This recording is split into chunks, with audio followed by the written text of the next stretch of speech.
မန္တလေးအနီးရွာသေးသေးတရွာမှာဥပဆိုတဲ့လယ်သမားအိုတယောက်ရှိတယ်။သူ့ဘဝကဆင်းရဲပေမဲ့ရိုးသားတယ်။မနက်တိုင်းကြက်ဘဲတွေကိုအစာကျွေးပြီးအသက်မွေးဝမ်းကြောင်းလုပ်တယ်။ဒီနေ့မှာတော့သူမွေးထားတဲ့ဘဲတကောင်ကထူးဆန်းတဲ့ရွှေဦးတစ်လုံးဥလိုက်တယ်။ ဟာ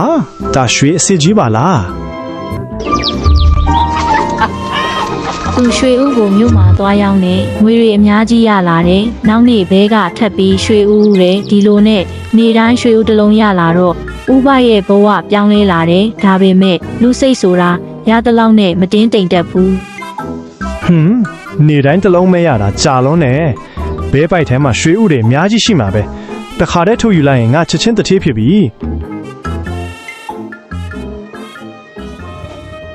မိုးမောင်နေတဲ့ညတညဥပကဓာတ်တစ်ချောင်းကင်ပြီးဘဲကိုဖမ်းလိုက်တယ်။ဘဲကြီးကအော်ရှာတာပေါ့။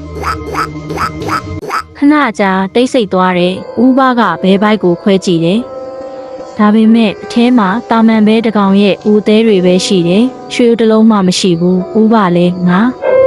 မှားသွားပြီအလိုကြီးလို့ရနေတဲ့အရာတောင်ဆုံးရှုံးသွားတယ်။ရပြီအလိုကြီးရနေဆိုတဲ့စကားဟာလူဘဝအတွက်အမြဲမှန်နေပါလားလောဘဟာရထားတဲ့ကောင်းမှုကိုတောင်ပျက်စီးစေနိုင်တယ်။တင်းတိမ်ရောင်ရဲနိုင်သူကသာစစ်မှန်တဲ့ချမ်းသာမှုကိုရရှိတယ်ဆိုတာဥပတယောက်နားလည်သွားပြီးချုံပွဲချငုံနေပါတော့တယ်ကွယ်။